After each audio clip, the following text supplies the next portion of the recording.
afternoon, everyone. Hope your day is going well so far. Pretty good effort getting warmed up.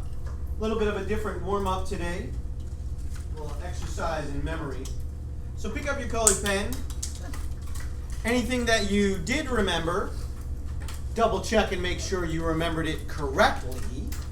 And anything you did not remember, use your colored pen to fill in the gaps.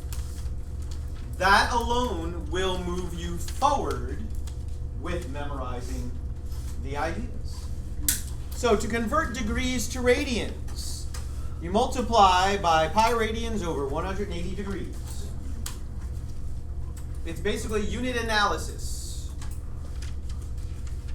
To convert radians to degrees, you flip that ratio over and multiply by 180 degrees over pi radians. To find an arc length when the angle measurement is in radians, it's just the radius times the angle. Sector area was a little more complex, half r squared times theta. That's when it's in radians.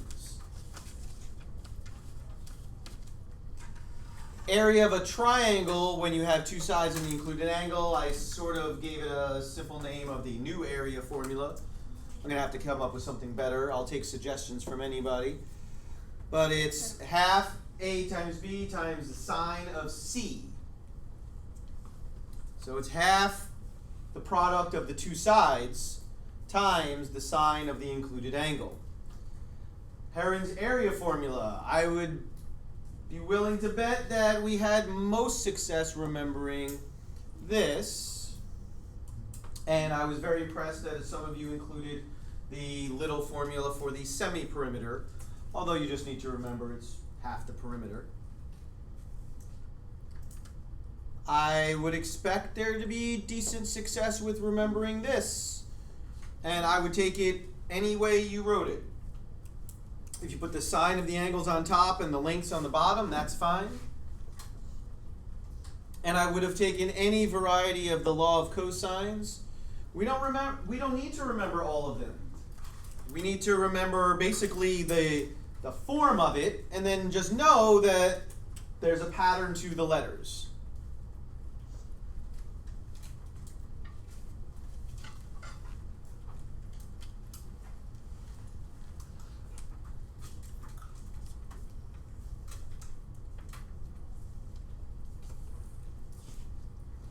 Anyone have any comments, thoughts, questions, observations?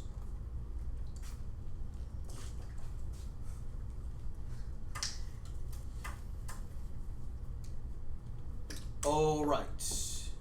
Nothing at all. There's no decisions to be made, nothing to work out, just remembering. All right, well, I'm going to pause. Okay, so today we have a culminating project. So instead of doing a traditional review, we're going to do a project, and embedded in the project is a review of many ideas, not every idea. So we're going to analyze a couple of flags. It's going to be an unusual task, because we're not going to really make a flag, but we're going to sort of plan a flag. And we're going to do it by analyzing a flag, and so it's a little bit unusual, but as you start, you will start to realize why it's such a perfect endeavor for what we've been studying. So here's the big picture. You are going to use the diagrams that I give you to plan out a model. So you're going to plan a bigger version of what I give you. Each section of the flag must be labeled with the amount of material that would be needed for that section. And you must use at least 3 of these tools. At least 3. You might use more than them. So what is it that I'm talking about? Well, the first flag is the Jamaican flag. And I'm going to give you a grayscale version of it. You might need to note on your grayscale version which colors are which, because they actually play a role. And you have a description that I've already given you. Here's the thing. You have to plan it out, and you may not measure anything. I am giving you one angle, the 130-degree angle. You will notice that straight edge is not checked off, neither is protractor or compass. You may not measure anything. You are going to have to either estimate or deduce every single thing that you need. And I'm giving you one piece of information, one numerical piece of information to go on. Okay? Now, if everyone will look at the details that I've given you. This is important, the first bullet. The model that you're planning out must be 1.5 feet by 3 feet. Now the Jamaican, and I actually looked this up, and that's the correct dimensions of a Jamaican flag. And so you can tell which side is the longer and which side is the shorter. So it must be 1.5 feet by 3 feet. So I've actually given you quite a bit of information. Every triangle in the design is isosceles. The black triangles are congruent to each other, and the green triangles are congruent to each other. The width of the yellow stripe is 1/6 the height of the flag. And I'm going to clarify what I mean by the width. And you may estimate the yellow stripe's distance from the corner.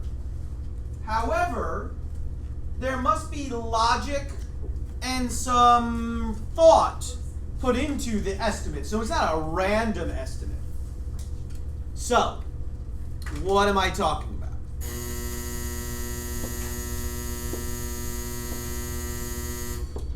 When I refer to width of the yellow stripe, I am referring to that right there.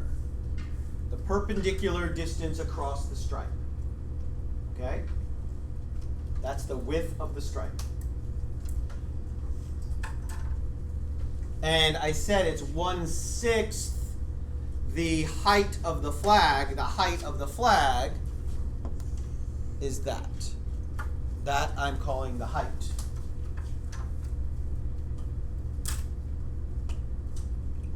Then I said you may estimate how far this point is from the corner, and you may estimate how far that is. But there's got to be some logical way to get a very good idea without measuring anything. You're going to have to discuss it. Now the stripe is a perfect stripe, so you can assume that that corner is exactly the same as this corner, and it's exactly the same as this corner, and so on. It is a symmetrical design. Are there any questions so far?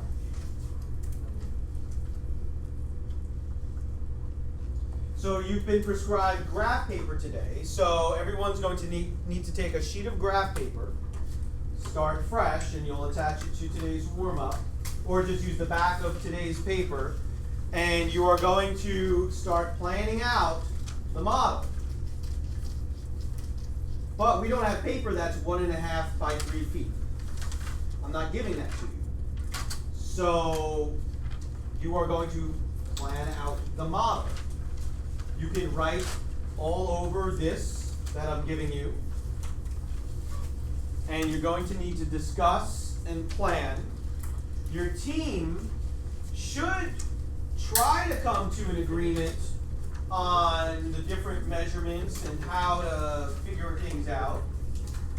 But if there's a team member that adamantly disagrees and wants to go their own route, then you're more than welcome to do that.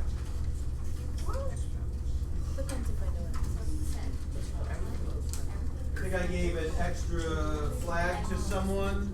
Thank you. Thank you very much. Is there anyone who did not get a copy of the Jamaican flag? Okay, I appreciate the enthusiastic dive into it, but hold on. Come back to me for a quick moment. That's flag number 1. On Monday, depending on how today goes, on Monday we will attack flag number 2, which it was a little bit difficult to figure out exactly what country, region, or area this flag represents. I've found some conflicting information, but no matter what, it's a flag from the Middle East, and I thought it was a beautiful, beautiful design. And I'm going to talk about that crescent over there. I don't think we're going to get to it today, but if we get to it on Monday, that'll be the first thing we talk about. Then I have extensions, and so this is independent. So you could recreate the crescent flag in GeoGebra, which would be really interesting. Design your own flag on graph paper using triangles, sectors, and polygons. Or you can complete a plan for the flag of Guyana, which is a beautiful flag as well. Okay? So that'll be afterwards. So today is all about the Jamaican flag. Any questions? All right. Everyone get themselves ready. Everyone's involved. And go.